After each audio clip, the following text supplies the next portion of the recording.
할렐루야.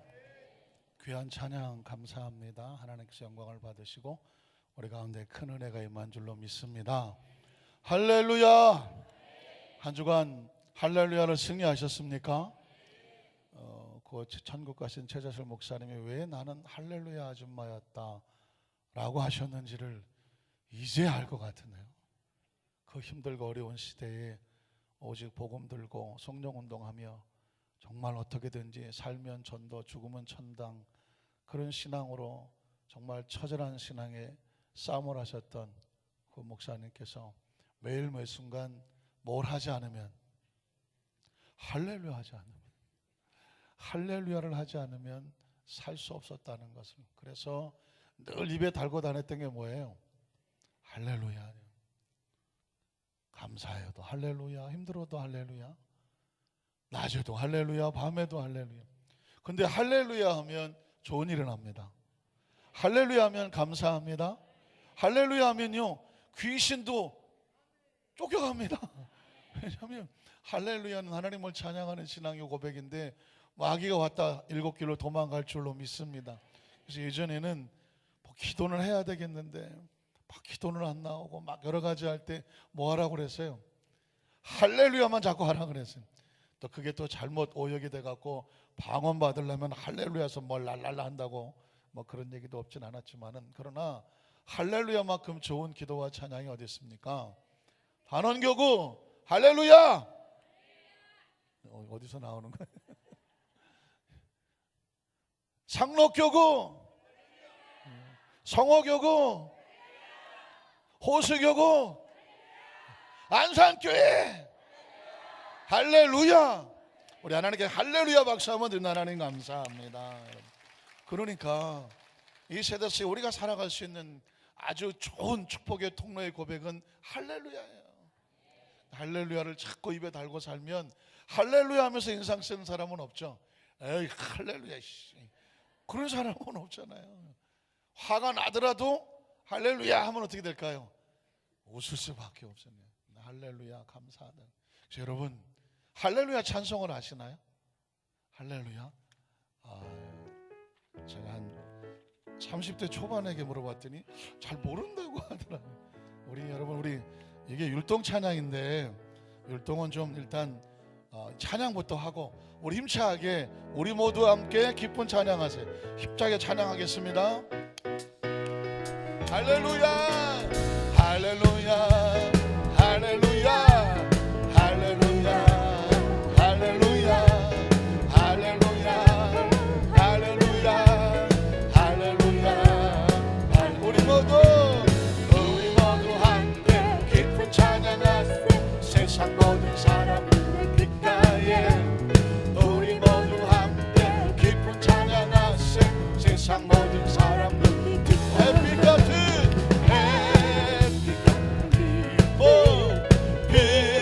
빛줄기같이 금방 같은 기쁨 우리 모두 함께 기쁜 찬양하세.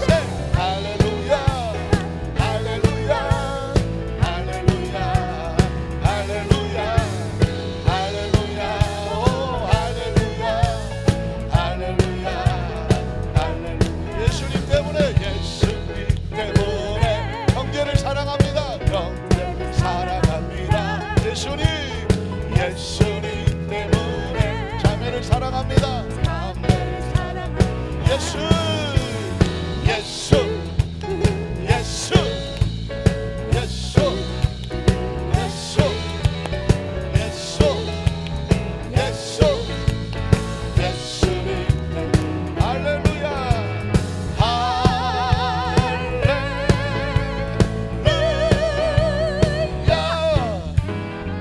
생각나십니까?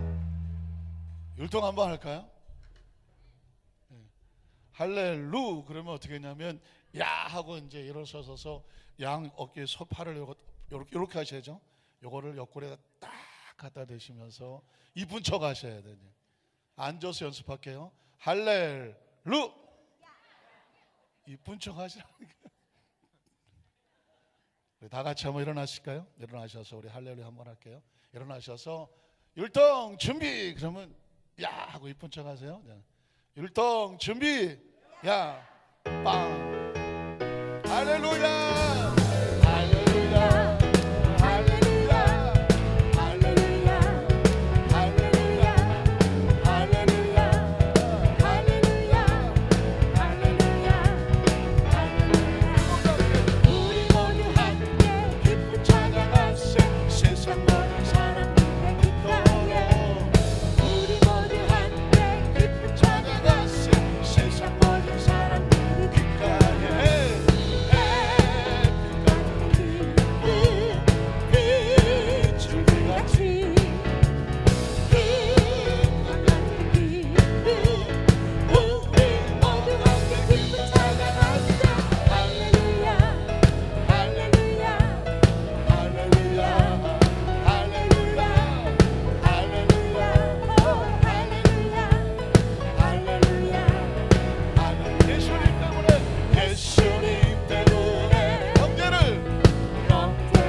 잘하시네요. 우리 다 같이 자리에 앉으시길 바랍니다.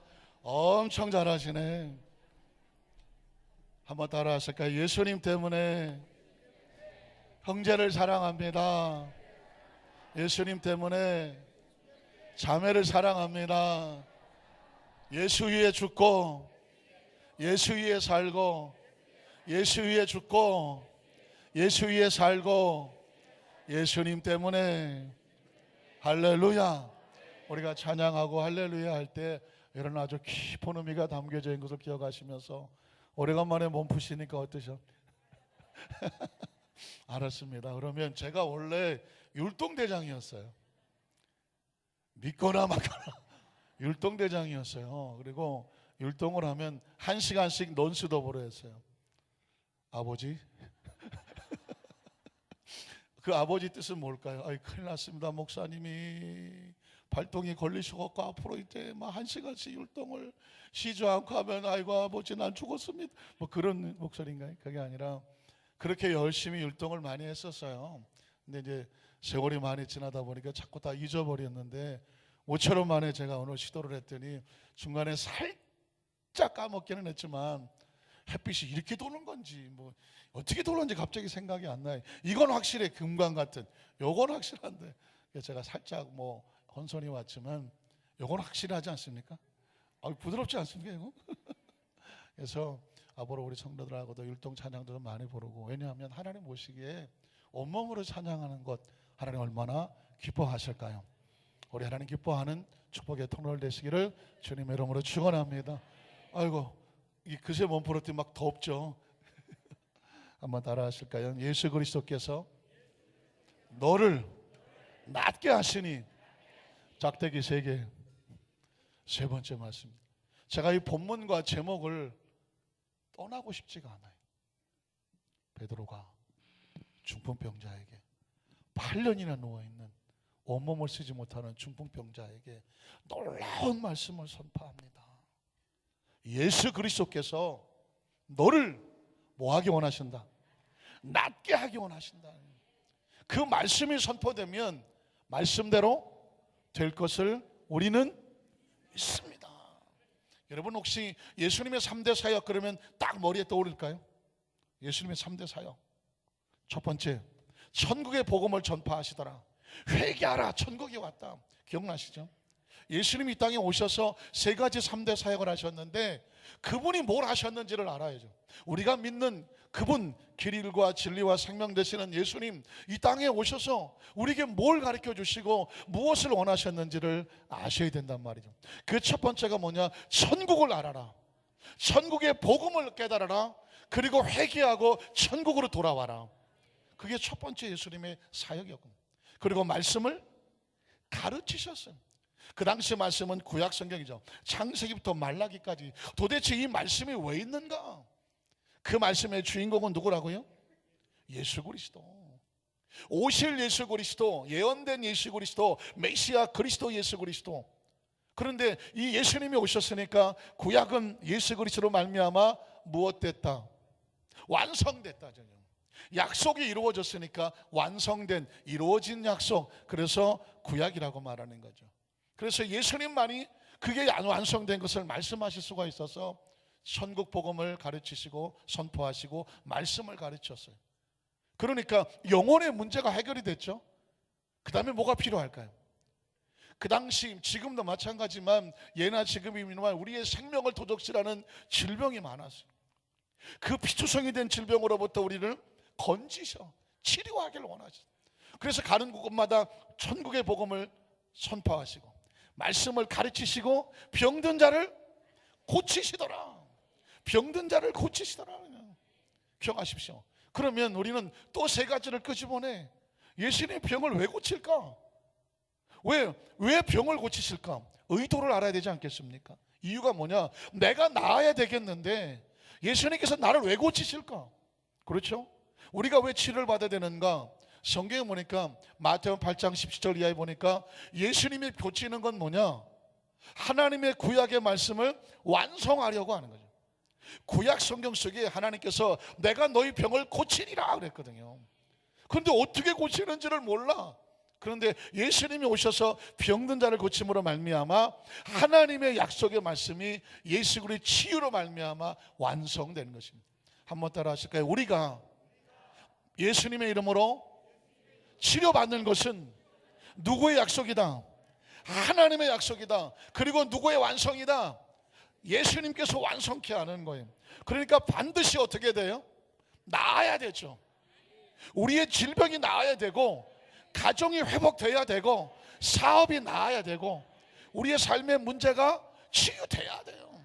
왜냐하면 예수님께서 우리의 삶을 치유케 위해서 오신 것이에요. 내 속에, 내 삶의 고질적으로, 또 내 마음 가운데, 육체 가운데, 환경 가운데, 정신적으로, 영적으로 문제가 됐던 모든 것들, 그 something problem이라고 하는 내 삶의 문제를 회복하는 게 뭐냐? 예수님께서 하나님 약속의 말씀을 완성하는 것입니다. 뿐만 아니라 예수님이 왜 병을 고치느냐? 예수님이 수도 없이 예수님이 누구다? 찍어보세요. 예수님이 생명이지. 여기저기서 막 생명이 올라오는. 한번 따라 하실까요? 예수님이 병을 고치시는 이유, 예수님은 누구시다? 생명이에요. 생명은 임하면 그 생명을 깨뜨리는 질병을 쫓아낼 수밖에 없어요. 늘 말씀을 드리죠. 빛이 들어오면 어둠은 소리 없이 쫓겨나간다니까. 제가 예수님 예수 이름 높이세, 예수 이름을 부르는 자, 예수 이름을 믿는 자 복이 있다고 말했는데 무슨 복이 있습니까? 영혼이 구원되고 말씀이 깨달아지고 뭐가 될까요? 치유 역사가 나타나요. 그러니까 예수님 누구든지 주의 이름을 부르는 자마다 구원을 얻어. 그러니까 예수님의 이름을 부를 수만 있으면 돼. 예수 이름을 부르기만 하면 돼. 예수님, 예수님. 그 이름이 뭘까요? 주는 그리스도시요 살아계신 하나님의 아들인 걸 내가 믿습니다. 이 자리에 나온 모든 성도들에게 예수 이름이 선포되면 그의 영혼 속에, 그의 심령 속에, 그의 삶 속에 예수님의 생명이 차고 넘치는 거예요. 그러니까 예수의 생명은 자연히 병을 고칠 수밖에 없어. 아니, 예수 이름은 병이 고쳐져요. 믿으십니까? 그래서 너희가 내 이름으로 뭐하고? 귀신을 쫓아내고, 너희가 내 이름으로 병든 자에게 손을 얹으면 어떻게 되고? 나음을 얻고. 그게 약속이란 말이에요. 그리고 예수님께서 왜 병을 고치나 그랬더니 예수님은 병든 자를 보면 불쌍히 여겨요. 긍휼히 여겨요. 그래서 병든 자를 지나치시는 법이 없어. 믿으십니까? 한번 따라 하실까요? 예수님은 병든 자를 긍휼히 여기신다. 불쌍히 여기시고 치료하기를 원하신다. 믿으십니까? 그러니까 예수 그리스도로부터 치료받기 원한다면 이유를 알아야 되는데, 그러면 우리가 치료받기 위해서, 문제 해결받기 위해서 하나님께서 우리에게 원하시는 세 가지가 또 있어요. 그 세 가지는 뭐냐면 하나님이 우리를 치료하시는 만물의 주인이라는 것입니다. 하나님이 주인 되심을 고백해야 돼요. 한번 따라 하실까요? 하나님은 온 우주의 주인이시고 우리 인생의 주인이시다. 믿으십니까? 그래서 이 하나님조차도 성경에 보면 하나님이 치료자 하나님이라는 사실을 끊임없이 선포합니다. 출애굽기 15장 기억하시죠? 나는 너희를 치료하는 야훼라파다라고 말합니다. 그 말씀을 왜 할까요? 너희가 나의 율례와 규례와 법도를 지켜 행하면 내가 애굽에 내렸던 10가지 재앙, 그 모든 질병을 하나도 너희에게 뭐하지 않겠다, 내리지 않게 하겠다. 영혼이 다치지 아니하고 마음이 다치지 아니하고 육체가 다치지 않게 하겠다. 이유는 뭐냐? 나는 너희를 치료하는 야훼 라파다고 말했어요. 그러니까 하나님은 자신이 치료자인 것을 선포하죠. 기억하시죠? 말라기 4장 2절에도 보니까 내 이름을 경외하는 너희에게는 이런 역사가 나타나게 돼 있어. 치료하는 의의 해가 떠올라서 광선을 발해. 그러면 외양간에 갇힌 송아지 얼마나 힘들겠어요. 병들어 보셨잖아요. 세상에 가장 서러운 게요, 병원에, 병실에 누워있는 거예요. 제가 군에서 갑자기 막 토사광란이 왔어요. 뭘 잘못 먹은 것 같아요. 그래갖고 뭐 정신을 못 차게 막 인사불성이 돼서 군 의무대실에 누워 있었어요. 의무대실에 누워 있는데, 야, 낯설고 물서는 군대 생활을 하는 것도 힘든데 막 한 일주일 동안을 아무것도 못 먹고 링게를 꽂고 막 비몽사몽에 여름 막 40도까지 올라가고, 그 차디찬 그 의무대 벽을 바라보면서 벽 보고 뭐 할게요? 벽 보고 울었지. 왜 벽 보고 울었냐면 벽을 안 봤을 때 눈물이 안 나는데, 벽을 보니까 갑자기 신세가 엄청 서럽더라고. 누가 뭐 찾아와 주는 사람이 있어요. 아프냐고 뭐 하는 사람이 있어요. 다들 훈련받기 바쁜데, 자기 일과 하기 바쁜데 그냥 병상에 누워서 그냥 푹 있는데, 링게를 꽂고 밥도 못 먹고 있는데, 그때 내가 결심했어요. 세상에 제일 서러운 게 뭐냐? 아픈 거야. 아프고, 그것도 그냥 막 정신 못 차리고 링게를 꽂고 막 그냥 그 막 벽에 있어갖고 정신 못 차리고 있는 자신의 모습을 보니까 다시는 뭐 하지 말자, 아프지 말자, 그냥 막 어금니 깨물었던 기억이 나. 왜냐하면 몸이 아픈 게 뿐만 아니라 서럽고 막 그냥 갑자기 막 인생이 힘들어지고 그러더라고. 그러니까 하나님께서 우리에게 병들게 하는 것은 하나님의 뜻이 아니에요. 왜냐하면 자기 사랑하는 백성이 그런 병상에 벽 보고 눈물 흘리는 거 하나님께서 원하시겠어요? 원하지 않아요. 제가 늘 말씀드리지만 세상에 부모로서 가장 힘든 게 뭐냐면 자식이 아픈 모습을 바라보는 거라 그랬어요. 자식이 아픈 모습을 보는 거 세상에 못할 일이잖아요. 병상에 누워서 정말 피투성이로 나가 떨어진 모습을 부모가 봐야 한다면요, 진짜 온 몸이 어떤 곳으로 표현이 아니에요. 다른 건 다 견뎌도 그건 못 견뎌요. 그때 우리는 하나님의 심정을 아셔요. 하나님은 자기 백성이 병상 가운데 누워 고통당하고 아파서 자꾸 저런 눈물 흘린 걸 눈뜨고 본다 못 본다? 못 보시겠죠. 그러니까 하나님 말씀하지 않습니까? 그러나 내 이름을 경외하면 내가 의로운 해가 떠오르게 해서 치료하는 광선을 발해줄 것이니 네가 병상의 외양간에 갇힌 송아리처럼 갇혀서 울고 있지만 그 병상에서 나와서 기뻐 뛰며 자유하게 하리라 그랬습니다. 오늘 이 시간 이 말씀이 선포되는 이유가 뭐냐면 자신이 아프거나 아니면 가족이 아프거나 아는 사람이 아파서 병상에 누워있어서 처절하게 눈물이 그 심령을 볼 때에 하나님의 심령은 그걸 어떻게 하기 원하신다? 고쳐내기를 원하셔. 그 속에서 빠져나오기를 원하셔. 아유 이 병은 내 팔자야 운명이야 라고 여기기를 원하지 않아요. 나와라, 외양간에서 나와, 기뻐 뛰며 자유하라는 것입니다. 송아지가 푸른 초장을 뛰는 게 자유로워 보고 행복해 보입니까? 외양간에 갇혀서 그냥 꼼짝 못하고 스물스름 알아가는 게 그게 행복해 보입니까? 송아지는 뛰어야 돼요. 생명은 자유해야 된다고요. 하나님은 자기 백성에게 그 은혜를 주시는 거죠. 그래서 시편 107편 20절에도 하나님이 말씀을 보내요. 말씀을 보내요. 위경에 빠진 자를 고쳐내고 구원한다고 말했습니다. 그러니까 지금 이 시간에 말씀이 선포될 때에 우리가 치유를 기대하는 것, 문제 해결을 기대하는 것은 뭐냐? 말씀이 선포돼서 우리의 귀로 들어와서 내 안에 들어와서 아멘으로 고백하면 이 말씀은 지금 누구에게 주시는 말씀이에요? 나에게 주시는 말씀이에요. 세상에 그렇게 많은 설교가 있고 그냥 뭐 TV에 케이블에도 뭐 5개 6개가 막 설교 방송이 하루 24시간 쏟아져 나와도 그게 여기 와서 부딪혀야 내 말씀이 되는 거예요. 믿으십니까? 성경책을 베고 자도 성경책을 뭐 달달 외워도 이게 내 마음에 부딪히지 아니하면 그 말씀은 지식이에요. 이게 세상에 제일 위험한 게 성경 공부라고 제가 말해요. 바이블 스타디만큼 위험한 게 없어요. 왜냐? 머리로 스타디만 하면 아는 건 여기 가득 차 있어. 이게 어디로 내려와야 돼요? 가슴으로 내려와야 돼. 그 말씀이 나를 부딪혀서 나를 감동시키고 나를 힘있게 하고 용기 있게 하고 그 말씀이 나를 이끌어가고 영적인 분별력을 주고 마귀를 대항하고 여러 가지 막 힘든 생각이 다가올 때 말씀으로 물리쳐낼 수 있도록 기록되었으되 생각 하나하나마다 말씀으로 걷어차내야 돼. 그래서 말씀이 나를 붙잡게 해야 비로소 이 성경 지식이 끝나는 것이 아니라 그것이 내 영혼의 생명의 양식이 되는 줄로 믿습니다. 하나님 말씀은 양식으로 주는 거지 지식으로 주는 게 아니에요. 지식은 가득 찼는데 양식이 되지 아니하면 안타깝지만 이 지식으로 판단하죠. 이 지식으로 비판합니다. 이 지식으로 손가락질합니다. 그게 바로 서기관과 바리새인 율법사들인 예수님께서 가장 싫어하는, 예수님 입에서 쌍욕이 나오게 만드는 이런 독사의, 왜 그럴까요?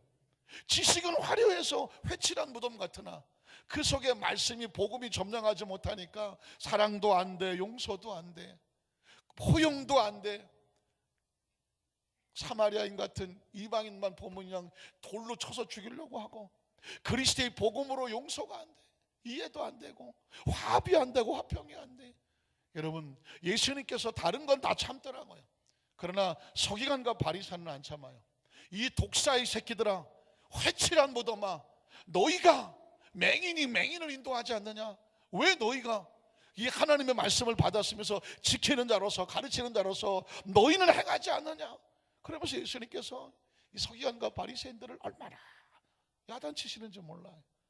심지어 마태복음 24장 24장 보면 화 있을진저 그들에 대한 그 심판을 선고해요. 그러면서 예수님 자신이 가난한 자, 병든 자, 이방인, 세리 그런 사람들과 더불어 함께하면서 너희 가운데에도 하나님의 나라가 임한다. 믿으십니까? 사실은 그 복음 때문에 저와 여러분이 아브라함의 무슨 피를 섞지는 않았지만 이스라엘의 국적은 없지만 우린 당당하게 믿습니다. 예수님을 믿음으로 말미암아 우리가 하나님의 자녀인 것을 믿습니다. 믿으십니까? 하나님 우리 아버지인 것을 믿습니다. 왜 그럴까요? 예수님께서 복음을 동서로 남북으로 뻗어주셨기 때문에 우린 예수님을 통해서 하나님의 자녀가 된 줄로 믿습니다. 그러니까 이방인들이 그렇게 손가락질했던 유대인들이 안타깝지만 가장 강팍하여 예수님을 십자가에 못 박은 것은 독일 사람이 아니에요. 로마 사람이 아니란 말입니다. 누가 못 박았나요? 유태인들이었어요. 구약을 성경으로 믿으며 그 탈무드의 율법을 가리키며 모세의 오경을 지키며 예언을 믿으며 시편을 노래하고 성전을 올라가던 사람들이 놀랍게도 예수를 믿지 아니하니까 예수를 십자가에 못 박아 버리고 말았다는 것입니다. 그것은 뭐냐? 말씀은 알았으나 그들의 마음속에 말씀 속에 품겨있는 복음, 예수 그리스도에 대한 생명의 구원은 없었기 때문이에요. 그래서 여러분, 복음이 땅끝까지 전해져야 예수님이 오신다고 말했을 때 그 땅끝을 이북으로 보는 사람도 있어요. 이북, 가장 닫혀있기 때문에 이북에 복음이 들어가면 예수님이 오신다라고 하고 해석하는 사람도 있고, 또 땅끝을 예루살렘으로 보는 수도 있습니다. 왜? 예루살렘에서 복음이 선포됐으니까 지구를 한 바퀴 돌고 또다시 예루살렘으로 가야 돼. 왜? 예루살렘이 가장 예수 안 믿는 데가 어디냐? 예루살렘이거든요. 유대인들이 가장 예수를 안 믿어요. 그들은 아직도 메시아를 기다려요. 그러니까 그들 속에 복음이 들어가 있지 않죠. 예수를 십자가에 못 박고 몇 년 동안, 2000년 동안 나라가 없었어요. 예수를 십자가에 못 박으면서 그 흘린 피를 우리와 우리 자손들에게 돌리라고 말했어요. 그 심판이 2000년 동안 이스라엘 나라는 나라가 없었어요. 전 세계를 떠도는 디아스포라, 흩어져 있는 이스라엘이었습니다.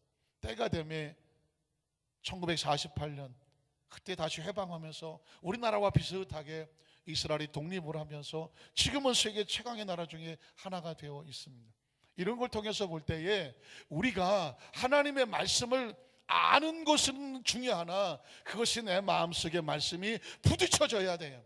그걸 뭐라고 말하죠? 레마라고 말해야 돼요. 오늘 예배에 참석할 때 이렇게 이런 마음으로 오셔야 돼요. 하나님, 오늘 선포되는 말씀 가운데 단 한 단어라도 내 심장을 뚫고 폐부를 뚫어서 말씀이 나를 지배하고 다스려서 말씀에 복종하고 말씀이 나를 이끌어 주시옵소서.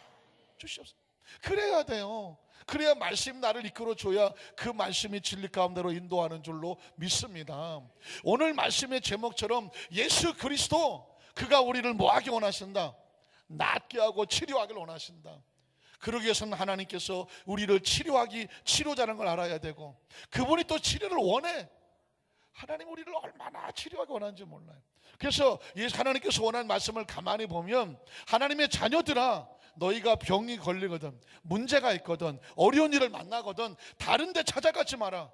꼭 누구를 찾아와라? 나를 찾아와라. 예레미야 33장 3절은 너무나 잘 아시죠? 너는 내게 부르자 잘 아시죠? 그 앞에 1절 2절은 아시나요? 나는 너를 위해서 일을 행하는 야훼, 그것을 지어 성취하는 야훼, 그 이름을 야훼라고 하는 이가 이같이 이르노라. 너는 내게 부르짖으라 해요. 다른 사람이 아니에요. 그 일을 시작해서 성취하는 분은 누구다? 야훼 하나님이야. 그러니까 이것저것 해보다가 나한테 오는 게 아니야. 하나님의 사람은 반드시 문제를 만나면 누굴 찾아와야 돼? 하나님을 찾아와야 돼. 내게 부르짖으라. 그러면 내가 응답하겠고 내가 내게 크고 비밀한 일을 보이겠다고 말했습니다.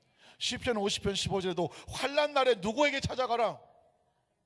나를 찾아. 점쟁이 찾아가면 절대로 안 돼요. 여러분, 점쟁이들이 뭐라고 말하는지 아십니까? 점쟁이를 찾아오는 최고의 고객 중에 하나가 뭐냐면 성도들이래요. 기독교 성도들이래요. 교회인들이 그렇게 점을 치러 많이 온다네. 이유가 뭐냐? 기도하고 기다리는 것보다는 점쟁이를 찾아갖고 바로 그 자리에서 듣는 게 훨씬 낫다네. 왜? 성질이 급해서 못 기다린다는 거예요. 그래서 점쟁이를 그렇게 많이 찾아간대요. 제가 아는 집사님도 하나도 점쟁이 찾아갔다 개망신 당하고 저한테 와갖고 고백을 하더라니까. 그러니까 그 점쟁이를 그냥 찾아가겠습니까? 누가 자꾸 와서, 있잖아, 저기 가면 아주 용한 점쟁이가 하나 있는데 원체 사람들이 밀려서 아무나 못 만나, 이러면서 약간 성질 나지 않습니까? 지가 뭔데 못 만나? 그래서 근데 말이야, 내가 그 사람을 잘 알아. 내가 그 자리 한번 놔줄까? 갑자기 특별해 보이지 않습니까? 줄을 쫙 섰는데 아무도 못 만나는데 자기가 소개해주면 된다니까. 뭐 그런다고 되나? 뭐 그래놓고는 저녁에 전화해. 언니 내가 한번 가볼 수 있을까? 그분도 그랬다는 거예요. 왜? 남편이 뭐 아파트를 해놓고 뭐 분양을 해놓고 해야 되는데 안 되고, 그러니까 점점 날짜는 다가오고 자금은 이게 조여지고 하니까 이분이 그 가운데서 하나님 앞에 기도하긴 하지만 당장 급하니까 그 점쟁이 말이, 친구 말이 떠오르더라는 것이죠. 그래갖고 또 그 점쟁이를 찾아가는데 참 크리스찬이 그래요. 점쟁이 만나면 또 영적으로 질까봐 기도하고 갔다 오면 기도하고, 또 기도는 왜 하는 거예요? 준비 기도를 한참 하고 갔더니 뭐 때문에 준비 기도를 하는 거지? 점쟁이를 만나서 영적으로 눌리지 않게 해주시옵소서. 그러려면 왜 그 점쟁이를 찾아간 거지? 그래서 눈을 딱 뜨고 점쟁이 들어갔대요. 그랬더니 귀신이 귀신같이 한다고 딱 보더니 지난달에 초상 났지? 자기 집에 한 달 전에 친척이 하나가 초상이 나서 온 친척이 모였대요. 한 달 전에 친척이 뭐 초상 났지? 그랬더니까 갑자기 눈가를 확 내리깔면서 어떻게 알았어요? 우리 그때 잡히네. 그때. 그래갖고는 뭐 그냥 시키는 대로 별짓 다 하고 나중에 그 조카가 저한테 그러더라고요. 목사님, 이모가요 그 점집 따라다닐 때 옆에서 보니까 사람의 얼굴이 아니었다고. 사람 얼굴 아니었다고 하더라고요. 옆에서 보니까 이모가 완전히 귀신이었다고. 귀신. 그 사람이 왜 돌아온지 아십니까? 귀신을 인정하고 하냐고 모셔드리니까 밤마다 꿈속에 귀신이 찾아와. 아주 그냥 밤새도록 난리를 치고 하니까 잠을 못 자요. 꿈속에서 귀신이 난리를 치니까, 왜 자기 집이잖아요. 완전히 난리를 치니까 잠을 못 자. 그래 한 2, 3개월 잠을 못 자니까 사람이 정신 나가는 거예요. 아이고 안 되겠구나. 그래갖고는 병원에 간다고 핑계대고 기도원을 올라가서 하나님 앞에 회개를 하는. 얼마나 금식하고 회개를 하는지. 나중에 그냥 통에 자복이 나오니까 귀신이 떨어져 나가고, 은혜가 다시 들어오니까 눈깔이 제대로 바뀌고, 하나님과의 관계가 올바라지는 것 같고. 참 그 얘기가 눈물 나요. 귀신에게 갖다 바쳤던 돈 배로 하나님 앞에 갖다 바쳤다네요. 왜? 그러면 용서해 주실까 싶어갖고 얘기하는 거예요. 본인이 막. 그리고 나서 잠이 돌아와서 집에 와서 잠을 자니까 그때 비로소 편안해지더라고요. 그러면서 목사님한테 제가요 고백할 일이 있어서 말씀을 드려요. 옆에서 조카가 남자인데 신이 나갔고요. 목사님 혼내주세요. 저 귀신한테 잡혔던 이모 고쳐 혼내더라고. 막 제가 그때 깨달은 게 있는 거예요. 굉장히 신실했어요. 진짜 신실했었고요. 정말 열심히 했었어요. 그런데 어떤 사람의 한계를 넘었으니까 그분이 그거를 통제를 못한 거예요. 그걸 못 이겨낸 것 같아요. 그러니까 하나님을 찾아가는 그걸 못 찾아가고 귀신을 찾아갔어요. 결국은 그 망신을 당하고 와서 큰 체험을 했죠. 제가 깨달아진 게 있습니다. 그래서 성경에 하나님은 환난 날에 누굴 불러야 돼요? 날 불러라고 말했어요. 환난 날에 나를 불러라. 누가 건져요? 내가 건져. 내가 건지리니 내가 나를 영화롭게 한다고 말씀했어요. 그러니까 가만히 성경을 뜯어보니까 하나님께서는 우리에게 나에게만 부르짖고 내게 나와서 내게 간구하라고 말해요. 예수님도 구하고 찾고 문을 두드려라. 누구에게? 하나님에게. 그러면 주시고 찾고 얻게 하신다. 그러면서 너희가 아무리 악한 자라도 자식에 좋은 거 줄 줄 알거든 하물며 하늘에 계신 너희 아버지께서 그랬습니다. 그러니까 우리가 하나님 앞에 나와서 예배하는 것, 구하는 것, 오늘 하나님께서 하나님 우리의 뭐가 되실까요? 아버지가 되십니다. 혹시 모르니까 옆에 분에게 축복하세요. 오직 하늘 아버지께만 구하십시다. 확실합니까? 혹시 그럴 리는 없겠지만 딴 데 가볼까 하는. 실제로 어떤 분은 그래요. 목사님, 저는요 지난주에 친구들하고 절에 갔다 왔어요. 예? 왜 그냥 했더니 가만히 생각해 보니까 많은 신을 섬기면 좋지 않겠습니까? 하나님께도 기도했다가 부처님 기도했다가 어디 뭐 남녀 오랜 갔다니. 아유 이걸 정말 정말 하고 싶은 생각이지만. 그래서 내가 아니 여태까지 신앙생활 뭐 한 거냐고 내가 그랬더니 아니 그게 나쁜가요? 아유, 성경에 보시라고. 하나님은 오직 한 분이시니 너희 하나님, 그 하나님은 질투하신 하나님이라 오직 하나님께 구하라고 말씀했어요. 그러니까요, 우리가 신앙생활 정신 바짝 차리고 해야 되는 게 뭐냐면 나도 모르는 사이에 그런 행동을 한다니까요. 어떤 권사님이에요. 권사님은 옛날에 불교를 너무 잘 다니셨어. 그러다가 이제 전도해서 예수 믿고 나중에 권사님까지 되셨는데, 이게 얼마나 정신을 차려야 되냐면 차라리 기도하시는 거예요. 막 기도하시다가 한참 기도하시다가 기도골에서 막 기도하시는, 막 기도하다가 나중에 방언을 막 기도하다가 한참 기도하다 보니까는 졸았어요. 조니까 모르죠. 깨보니까는 나무아무 탑을 간샘을 보사 나무아무 탑. 이게 오랜 이게 습관이 된 거예요. 연보를 외치던 게 습관이 돼갖고 전혀 잊어버린 줄 알았어요. 그런데 세월이 지났어. 세월이 그래갖고 열심히 기도하고 불경을 다 잊어버렸는데 깜빡 졸다가 이렇게 깨보니까 자기가 연보를 외우고 있다는 거예요. 깜짝 놀랐죠. 기도는 무의식적으로 하는 것이 아니라 정확한 의식과 목적을 가지고 하나님 앞에 정확히 하나님을 부르고 하는 거라고. 권사님이 저한테 그러면서 목사님 제가 그런 일도 있었다고 그러거든요. 아 그러네요. 그 하나하나 제가 배우는 거죠. 권사님들이 이제 얘기하시고 집사람들이 얘기해주고 체험한 얘기를 통해서 그런 것들을 통해서도 하나님께서 우리에게 깨우쳐주는 건 뭐냐, 정신 바짝 차리고 하나님께만 구하는 거예요. 그리고 하나는 뭐냐면요, 우리가 하나님께 치료받기를 정말 원해야 돼. 문제 해결 받기를 정말 원해야 돼. 오늘 응답 받기를 정말 원해야 돼. 하나님께서 원하는 건 뭐냐면 내 앞에 나오는 사람이라면 오늘 치료받기를 간절히 원해라. 간절히 원해라.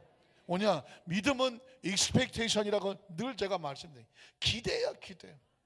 기대를 가지고 나와야 돼. 기대를 가지고 성가대, 기대를 가지고 우리 예배 시간에 앉아 있으면 기대하는 사람에게 하나님의 은혜가 임하는 거예요. 기대하지 않는 사람에게는 하나님의 은혜가 없어요. 그래서 철야 예배도 모든 예배를 준비하고 나와야 돼요. 주님 오늘 치료받기를 원합니다. 오늘 예배 가운데 치료받기 원합니다. 이 문제가 힘든 문제가 있는데 응답받기를 원합니다. 내 안에 들어와서 안 빠져나가는 게 있는데 오늘 밤에 이거 빠져나가기를 원합니다. 내 속에 하나님의 은혜가 충만히 임하기를 원합니다. 한 사람 한 사람이 간절한 원함이 하나님의 마음에 닿아야 돼요. 성경에 보면 그런 사람들이 하나님의 치료를 받고 응답을 받았습니다. 마태복음 8장에 제가 성경은 찾지 않겠습니다. 9절만 얘기할게요. 마태복음 8장 1절 이하에 보면 잘 아시는 것처럼 문둥병자가 예수님 앞에 나와 무릎을 꿇습니다. 성경은 몇 절밖에 안 돼요. 그러나 그 상황을 만약에 소설처럼 쓴다고 하면 한 권은 나올 수 있는 그런 분량입니다. 문둥병자가 그 처절한 동굴과 절망과 어둠과 좌절과 포기와 낙담과 서운함과 속상함과 그 인생의 모든 죽음의 공포를 뚫고 나왔어요. 뚫고 나왔어요. 딱 하나의 희망을 두고, 누가 희망입니까? 예수님의 희망을 두고 나왔어요. 이 나오기까지가, 성경은 그냥 나왔다고 말하지만 나오기까지 그가 얼마나 많은 난관을 뚫고 나왔겠어요.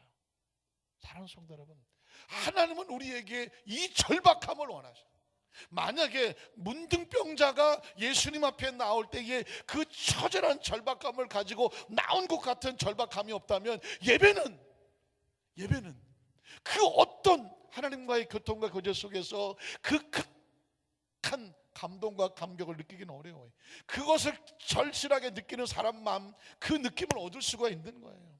어떤 마음으로 나오셨을까요? 그래서 제가 절박하고 절실한 표현을 많이 쓰는 게 뭐냐면 성경에 예수님 앞에 나온 사람들은 다 그러고 나와서, 문둥병자가 예수님을 일생일 때 딱 한 번 마지막에, 오늘 밤이 마지막이라니까요. 예수님께서 스쳐 지나가시면 끝인 거예요. 여러분에게 그런 마음이 있으신가요? 이번 주 안 되면 다음 주 있고, 다음 주 아니면 내년에 있고, 혹시 그러신가요? 저는 성경 속에서 예수님께서 우리에게 원하시는 건 뭐냐, 문둥병자가 예수님 앞에 나오는 그 절박감을 가진 것처럼 한 번의 예배를 드려도 하나님 앞에 그 심정으로 나와달라는, 그 심정으로 나와달라, 그 심정으로 말씀을 들어달라, 그 심정으로 기도해달라, 그 심정으로 예배의 이 자리에 하나님 앞에 서달라는 것입니다. 왜냐하면 그 간절함을 하나님이 원하셔. 그 문득병자가 예수님 앞에 와서 주께서 원하시면 내가 나을 수 있습니다, 이 말 한마디를 얼마나 처절함을 했을까요? 그 고백이, 그 마음이 한 예수님 마음에 들어가니까 예수님께서 뭐라고 말씀하십니까? 내가 원한다고 말이야. 내가 원해. 네가 그토록 원하는 그 병에서 나아지는 걸 내가 원한다고 말했어. 사랑하는 성도 여러분, 그걸 믿음이라고 말하는 거예요. 돼도 좋고 안 돼도 좋은 게 믿음이 아니라 이제 이번 지나면 끝이야, 그런 심정이에요. 네, 그런 심정이에요. 오늘 이 자리에서 그런 마음으로 일생일대 예배의 기도가 하나님께 드려지기를 주님의 이름으로 축복합니다. 그런 의미에서 보면 이 문득병자는 축복받은 사람이에요. 왜? 지극히 평범해서 아무 문제도 없고 건강해서 하나님 앞에 나가서 절박할 일이 없어서 그렇게 인생을 살다 끝난 사람과 어쩌다가 처절한 처정에 걸려서 모든 것이 포기되어 버렸지만 그 마지막 희망을 가지고 뭉그러지고 뜯어지고 피고름 나는 몰골을 해가지고 예수님 앞에 다리도 띄우지 못하고 굴러와서 엎드려서 찢어진 입술과 피투성 입술로 주님 하고 말했다면, 그리고 그 주님으로부터 치료받았다면 그 사람은 가장 행복한 사람입니다. 왜냐? 보이는 것이 아니라 그 중심이 지구상에 그 당시 아니 지금까지 살던 사람 가운데 가장 처절했을 거라고요. 가장 처절했을 거예요. 그게 하나님의 마음을 움직이는 거예요. 그런 심정이어야 돼요. 혈루증을 걸린 여인이 마태복음 마가 5장에 나오지만 12년을 피 흘렸다고 나오죠. 돈 있는 거 다 날렸다고 말하죠. 의사를 찾아갔는데 백약이 무효고 몸이 더 망가졌다고 말하죠. 왜 이런 약을 쓸까요? 그냥 혈루증 걸렸던 여인이 예수님께서 옷과 손에서 나았다 이렇게 하면 되는데 왜 그런 편을 당했다고 말할까요? 그런데 그 여자가 그 막 피골이 상접하고 가족도 다 떨어져 나가고 정말 거지 같은 몰골이 돼버려서 이제는 죽기 지쳤던 여인이 땅바닥을 키는 모습으로 그 많은 남자들을 뚫고 예수님 앞에 나와서 그 옷가에 손을 대면 나을 것 같아서 옷가에 손을 댔다고 말할까요? 여자가 중요한 게 아니에요. 혈루증이 중요한 게 아니라니까요. 그 처절함이, 그 절박함이 예수의 옷가에 닿았다는 거예요. 그게 닿았다는 거예요. 지금 저와 여러분이 하나님을 만날 때 몸으로 만날까요? 뭐 헤어스타일로 만나나요? 뭐 양복 색깔로 만날까요? 아니에요. 하나님은 지금 우리의 가운데 여러분의 마음이 하나님을 얼마나 절박한지 마음을 느끼고 싶은 거예요. 마음을 느끼는 거예요. 그 마음이 닿아요. 그 마음이 닿은 거예요. 소경 바디메오가 예수님 앞에 나올 때 제자들이 그랬습니다. 시끄럽다. 지금 주님이 얼마나 바쁜데 막 막았어요. 근데 거기 보니까 이 바디메오가 뭐라고 말하냐면 제자들이 조용히 하라고 소리치니까 영어로 말하면 cry out이 cry out. 부르짖어서 바깥으로 나올 수 있는 것, 그 주님이 들을 때까지 cry out, cry 부르짖었다는 거예요. 다윗의 자손 예수여 나를 더 불쌍히 여겨달라고 했었어요. 더. 그러니까 우리가 부르짖어 나가려고 하면은요 분명히 가로막아요. 혹시 제가 이렇게 설교를 하면 목사님 그래도 하나님 앞에 기도하는데 좀 점잖게 해야 되는 건 아닙니까? 그렇게 생각할 수도 있어요. 물론 점잖게, 때로는 침묵하며, 때로는 경호 있게, 때로는 정말 정중하게 기도할 때도 있어요. 그러나 지금 그 상황이 아니라니까요. 이 시간이 지나면 끝이에요. 바디메오가 그렇고 혈루증 거리는 여인이 그렇고 문둥병 환자가 그래요. 처절해요. 보세요. 얼마나 처절. 입술이 타잖아요. 제가요. 입술이 다 탄다니까요. 지금. 왜냐하면 늘 제가 말씀드리지만 저는 거의 모태신앙과 같아요. 교회에서 살았어요. 가장 약점이 뭔지 아십니까? 감동이 없어요. 편안하고 자연스럽기는 해요. 감동이 없어요. 왜? 뻔히 아는 성경이고 수도 없이 들은 예배고 수도 없이 한 성가대 수도 없이 봉사했어요. 뭐가 새로울 게 있나요? 태어나면서부터 교회에서 자라서 지금까지 교회 생활하고 왔는데 그게 가장 무서운 거예요. 가장 무서운 거예요. 성전에 들어올 때 마치 처음 들어왔을 때의 그 감격과 감동과 설렘과 주님, 의자에 앉으면 눈물이 쫙 흐르고, 그 감동과 감격이 없으면 그냥 극장에 와서 앉아있는 거하고 뭐가 달라요? 강연 듣는 거하고 뭐가 다르냐고요. 그래서 저는 그때 그것을 깨닫고 난 다음에 내게 있어서 가장 무서운 것은 매너리즘이다, 무감각한 거다, 무감동한 거다. 그러니까 더 초신자처럼 처음 나온 것처럼 예배 성전에 들어오고 또 강단에 30년을 설교를 했어도 이 무릎을 꿇을 때마다 하나님, 또 나는 떨기나무처럼 초라하고 나약합니다. 하나님께서 불 붙여주지 않으면 아무짝에 쓸모없습니다. 하나님 오늘도 불 붙여주십시오. 그래서 단 몇 분을 하더라도 전심을 쏟으려고 애를 쓰는 이유가 뭐냐면, 예배를 드리는 사람도 전심이어야 되지만 말씀을 전하는 자가 하나님의 마음이, 지금 제가 하는 건 아무것도 아니에요. 하나님이 여러분에게 얼마나 원하는지 몰라요. 원한다니까요. 내가 원해. 문득병에서 나을지어다냐. 백부장이 자기 하인 아프다니까 내가 가서 고쳐줄게 막 그러고. 예수님은 그걸 원해요. 원한다니까요. 바디메오가 팍 소리 지르니까 제자들이 시끄럽다고 하니까는 가던 길을 멈추고 데려오라고 말해요. 그리고 말하죠. 야 바디메오, 너 내가 너한테 뭐 해주면 좋겠어? 묻잖아요. 바디메오가 말하죠. 소경이 뭘 원하겠어요? 눈 뜨는 거지. 주여 내가 보기를 원합니다. 그러면 내가 또 질문이 있는데, 너 정말 내가 눈을 뜰 수 있다고 생각하니? 엄청난 거죠. 오늘 이 시간 여러분이 가져온 문제가 이 예배 가운데 말씀이 선포되고 기도하는 가운데 나을 줄을 믿습니까? 나을 줄을 믿으십니까? 해결될 것을 믿으십니까? 이건 지금 주님의 질문이에요. 내가 네 눈을 뜰 수 있다고 생각하니? 라고 바디메오에게 물었어요.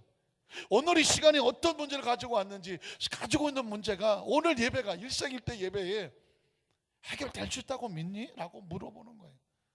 그랬더니 바디메오가 그러죠. 주여 내가 믿나이다. 여러분 그냥 믿나이다가 아니에요. 평생을 눈 한 번 뜨지 못한 바디메오가 예수님 앞에서 마지막 고백하는 거예요. 지금 이 진심이 예수님 앞에 전달되지 않으면 그냥 가버리면 잡지도 못해요. 내가 오늘 주님께서 내 눈을 뜨게 하실 것을 나는 믿고 그 겉옷을 벗어 던지고 그 사람들이 모멸을 주는데도 미친 듯이 달려와서 온 이유는 나을 줄로 믿습니다. 그 예수님께서 뭐라고 말합니까? 내 믿음대로 될지어다. 내 믿음대로 될지어다. 그 믿음이라는 것은 뭐냐면 각자 믿음이 다다라고 말하는데, 전 이렇게 생각합니다. 그 믿음의 분량은 뭐냐? 확신과 끈적임이에요. 그리고 절박함이에요. 말씀을 정리하기를 원합니다. 오늘의 키포인트는 뭐냐면 얼마나 절박하냐. 왜? 하나님은 우리를 더 절박해요. 여러분이 원하는 문제를 주님께서 해결하고 싶은 것이 더 절박해요. 그러니까 그 절박한 마음에 합치려면 우리가 절박해야 돼요. 오늘 난 반드시 응답을 받고 치료받고 또 회복되고 이 성전을 나갈 때는 최상의 최고의 최대의 모습으로 하나님의 성을 가득 채워서 나가서 세상에 당당한 부러울 것이 없는 영적으로 회복하고 마음 회복하고 심령 회복해서 나간다.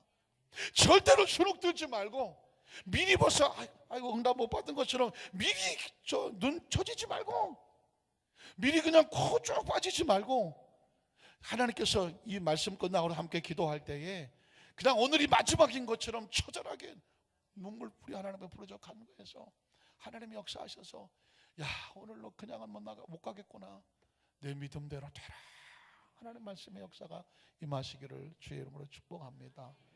예수 그리스도께서 너를 낫게 하신다고 말해요. 8년 된 중풍병자가 인생의 그 처절한 절망을 털어버리고 들어있었습니다. 여러분의 머릿속에 잠을 자다가도 예수께서 너를 낫게 하시니, 예수께서 너를 치료하시니, 예수께서 너를 회복하시니, 예수께서 너를 다시 새롭게 하시니, 예수께서 너를 힘있게 하시니, 예수께서 너를 성령으로 충만케 하시니 이게 머릿속에 박혀서 하루 종일 떠나지 아니하고 그 말씀이 우리를 회복하고 취한 역사가 있기를 주님의 이름으로 축원합니다. 기도하겠습니다. 전능하신 하나님 아버지 감사합니다.